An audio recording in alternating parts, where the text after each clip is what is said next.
Hi everyone. Motivation to work അല്ലേ, ഇതെപ്പോഴും ഒരു പ്രശ്നമാണ്. എന്നും രാവിലെ എണീറ്റ് ജോലിക്ക് പോകണം, ഒരു മോട്ടിവേഷൻ കിട്ടുന്നില്ല. എന്തിനു പോകണു, എപ്പോഴും എന്നും പോയി വരുന്നു, ശമ്പളം കിട്ടുന്നുണ്ട് മാസം അല്ലേ. എന്നാൽ ഞാനൊരു കാര്യം പറയാം. ഞാൻ ഇന്നാളൊരു റെസ്റ്റോറൻറ്റിൽ പോയപ്പോൾ പല ഈ ഹൈവേക്ക് അടുത്തുള്ള റെസ്റ്റോറൻറ്റ്സിലൊക്കെ ആൾക്കാരിങ്ങനെ ബോർഡിങ്ങനെ കാണിക്കുമല്ലോ, വണ്ടിയോടിങ്ങനെ വരാനായിട്ടും പാർക്ക് ചെയ്യാനായിട്ടും, പിന്നെ പാർക്കിങ്ങിന് സഹായിക്കും, പിന്നെ കുറച്ചും കൂടി ശുഷ്കാന്തി കാണിച്ച് അവർ ചിലപ്പോൾ വാലൊക്കെ തുറന്നു വരും. അപ്പോൾ നമ്മൾ ജനറലി നമുക്ക് ഒരു ടെൻഡൻസിയാണ് അവർക്കൊരു ടിപ്പ് കൊടുക്കാൻ അല്ലേ. അപ്പോൾ ഒരു പ്രത്യേക ഒരു സ്നേഹം തോന്നുമ്പോൾ നമ്മൾ ടിപ്പ് കൊടുത്തു എന്ന് വരും. അതുപോലെ റെസ്റ്റോറൻറ്റിൽ കയറിയാൽ ഭക്ഷണം കഴിച്ചു കഴിഞ്ഞാൽ ടിപ്പ് കൊടുക്കുക എന്നുള്ളത് സാധാരണ ഒരു ഒരു രീതി തന്നെയാണ്, നമ്മൾ ചെയ്യാറുണ്ട്. നമ്മളെപ്പോഴെങ്കിലും ആലോചിച്ചിട്ടുണ്ടോ? അതായത് ഇപ്പോൾ റെസ്റ്റോറൻറ്റിൽ മറ്റ് ജീവനക്കാരും ഉണ്ട് അല്ലേ, ഇതിൻ്റെ ബാക്ക് ഡ്രോപ്പിൽ ജോലി ചെയ്യുന്നവർ, അതായത് ഇപ്പോൾ ക്ലീൻ ചെയ്യുന്നവരാവാം, അല്ലെങ്കിൽ ഇനിയിപ്പോൾ ക്ലീൻ ചെയ്യുന്നവരെ നമ്മൾ ചിലപ്പോൾ കണ്ടുവന്ന് വരും. കിച്ചണിൽ വർക്ക് ചെയ്യണവരോ അവരെ നമ്മൾ കാണാറുണ്ടോ?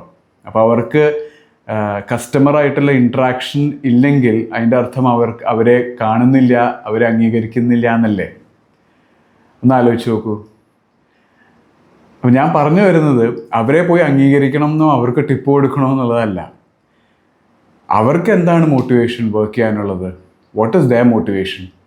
വേറൊന്നുമല്ല. ഇപ്പോൾ കുക്ക് വിചാരിക്കണം എന്താണെന്ന് വെച്ചാൽ മൂപ്പര് ഭക്ഷണം ഉണ്ടാക്കിയാലേ അവിടെ ഭക്ഷണം വിളമ്പാനുണ്ടാവുള്ളൂ അല്ലേ, ആ റെസ്റ്റോറൻറ്റ് ബിസിനസ് നടക്കുള്ളൂ.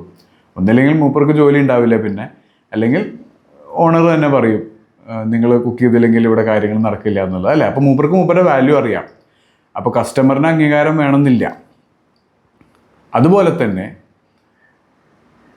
ഞാൻ പറയാൻ ഉദ്ദേശിക്കുന്നത് എന്താ വെച്ചാൽ, നിങ്ങൾ നിങ്ങളുടെ ജോലിയിൽ നിങ്ങളുടെ റോളിൽ എന്ത് തന്നെ ആയാലും അതിൻ്റെ വാല്യൂ എന്താ നിങ്ങൾ ഒന്നിരുന്ന് ആലോചിക്കുക. അതായത് there is A total outcome, ഒരു ഫർദർ ഔട്ട്കം ഉണ്ട്, ഒരു മെയിൻ ഔട്ട്കം ഉണ്ട്. അതിൻ്റെ ഒരു ഭാഗം ആണ്, അതിൻ്റെ ഒരു ക്രൂഷ്യൽ ഭാഗം തന്നെയാണ് നിങ്ങളുടെ റോള്. നിങ്ങളുടെ റോൾ അവിടെ ഇല്ലെങ്കിൽ ആ ഗ്യാപ്പ് ഒന്ന് ആലോചിച്ച് നോക്കൂ അല്ലേ. അപ്പോൾ എന്ത് തന്നെ ആയാലും, ഞാനിപ്പോൾ എക്സാമ്പിൾസ് ആയിട്ടൊന്നും പറയുന്നില്ല, നിങ്ങൾക്ക് ആലോചിച്ചാൽ തന്നെ അറിയാം.